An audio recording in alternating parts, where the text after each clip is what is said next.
Emprendedor. Palabra o figura que aparece en los medios cada vez más, pero que parece inalcanzable para la mayoría de las personas. ¿En qué pensamos cuando digo esa palabra? ¿Quiénes son los emprendedores? En general, el estereotipo del emprendedor que nos muestran los medios son hombres blancos, estadounidenses, usualmente ligados a la tecnología. Desde Bill Gates, Steve Jobs, Mark Zuckerberg, pareciera que son los elegidos, personas que un día se iluminaron, tuvieron una idea millonaria y la ejecutaron exitosamente. Pero lo cierto es que estas personas son solo la punta de un iceberg, formado por un equipo por mucho tiempo y especialmente un ecosistema que los trasciende. Durante muchos años, en mi experiencia como emprendedora y acompañando a otros jóvenes emprendedores, me pregunté, ¿quiénes son los emprendedores y cómo o de dónde surgen? Descubrí que los emprendedores son personas como cualquiera de nosotros, o así empiezan, y que también empiezan con ideas nuevas o con un cambio a las ideas que ya existen. Son personas que prueban esas ideas, que fallan y vuelven a probar, que persisten a lo largo del proceso y que se cultivan constantemente para que sus proyectos florezcan, a la vez que también buscan un equipo de personas que los complementen. Los emprendedores surgen con un problema que alimentan sus ideas para innovar y crear soluciones. Los emprendedores entonces juegan un rol crítico, fundamental en la economía, usando sus habilidades y su iniciativa para resolver las necesidades de sus comunidades. Y eso me trae a la situación que estamos viviendo hoy, o que estamos viviendo ya hace 10 meses, cuando la Organización Mundial de la Salud declaró al COVID-19 como una emergencia sanitaria internacional.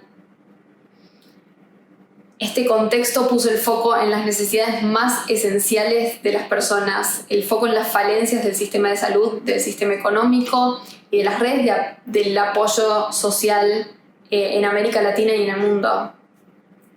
Problemas que ciertamente ya existían, pero que con la pandemia se volvieron urgentes y sobre todo más visibles. Y si miramos hacia adelante, los indicadores demuestran que todavía queda mucho más para hacer. Solo por nombrar algunos, el FMI prevé que al finalizar del año van a haber más de 30 millones de personas que habrán perdido sus trabajos en América Latina. Y especialmente en Guatemala nos encontramos con la difícil proyección de 300.000 personas más en situación de pobreza extrema. Pero hay otra cara de esta pandemia. Este contexto también hizo visible la resiliencia característica de nuestro continente y de nuestras comunidades. A pesar de que hay muchísimas dificultades, estas también impulsaron a muchas más personas a crear, buscar soluciones, proyectos y emprendimientos.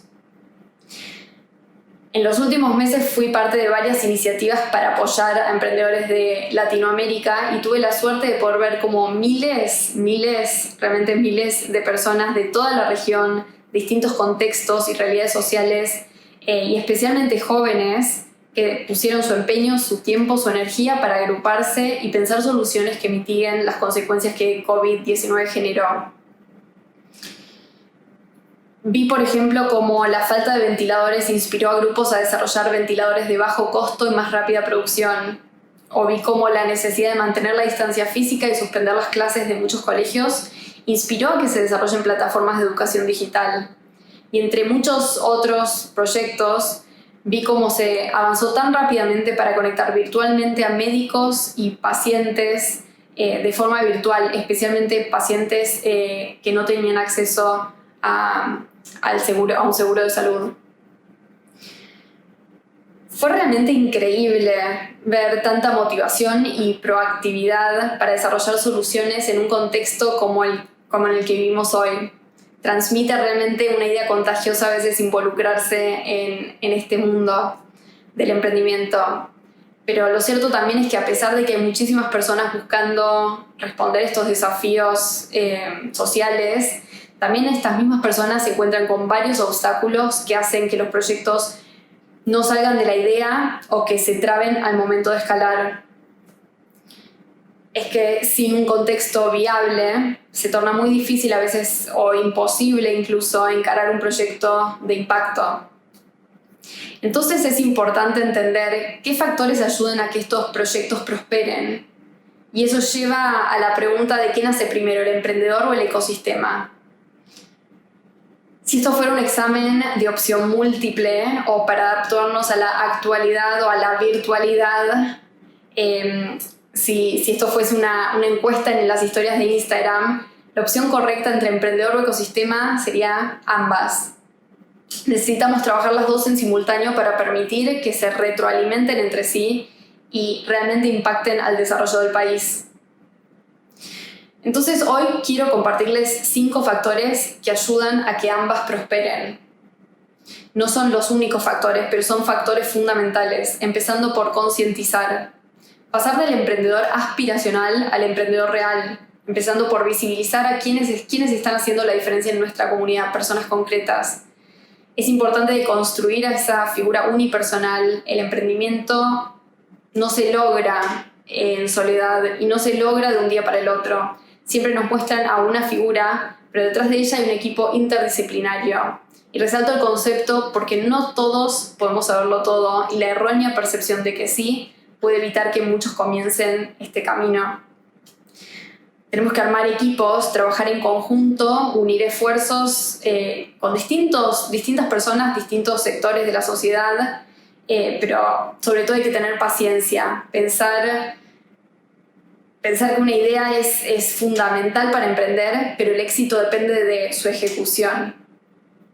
Y eso lleva a un segundo factor sobre educar y aprender.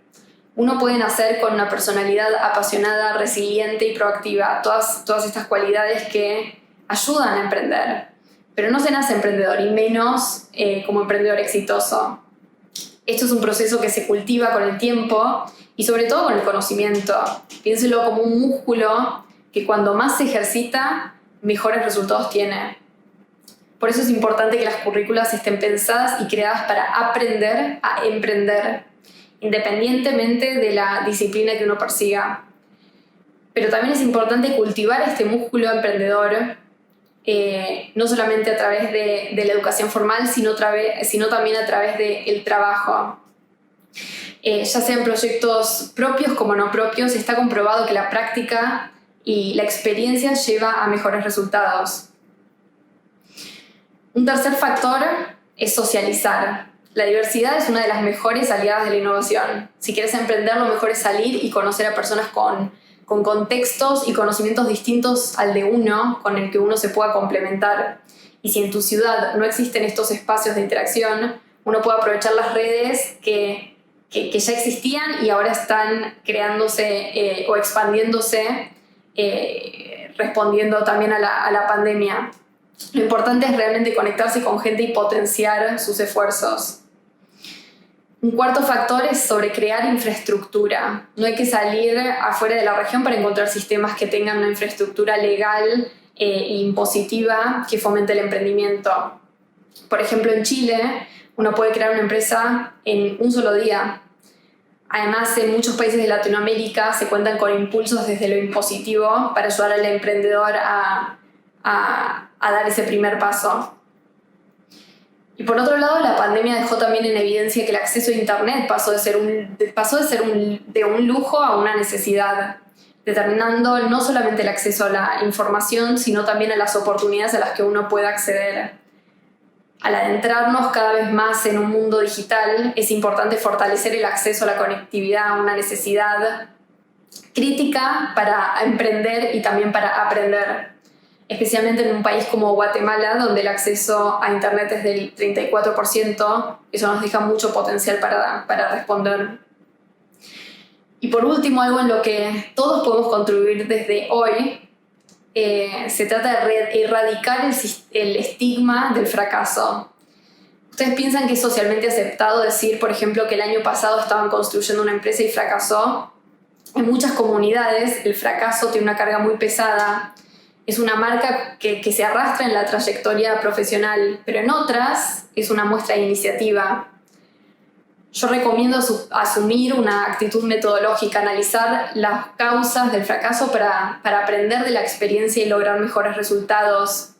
El fracaso en este contexto se convierte en una generación de evidencia que nos permite identificar y aprender de nuevos enfoques en un ciclo más corto y de forma más experimental. Así que hay que fallar rápido y avanzar, porque el que no arriesga no gana. Estos 5 puntos se vuelven cada vez más necesarios en un contexto de pandemia y con el foco en resolver problemáticas de la niñez, de la adolescencia y de la juventud. Porque ciertamente es que es en contextos de crisis, más que en ningún otro contexto, que nos llevan a pensar soluciones o respuestas innovadoras que terminan empujando a las comunidades al progreso.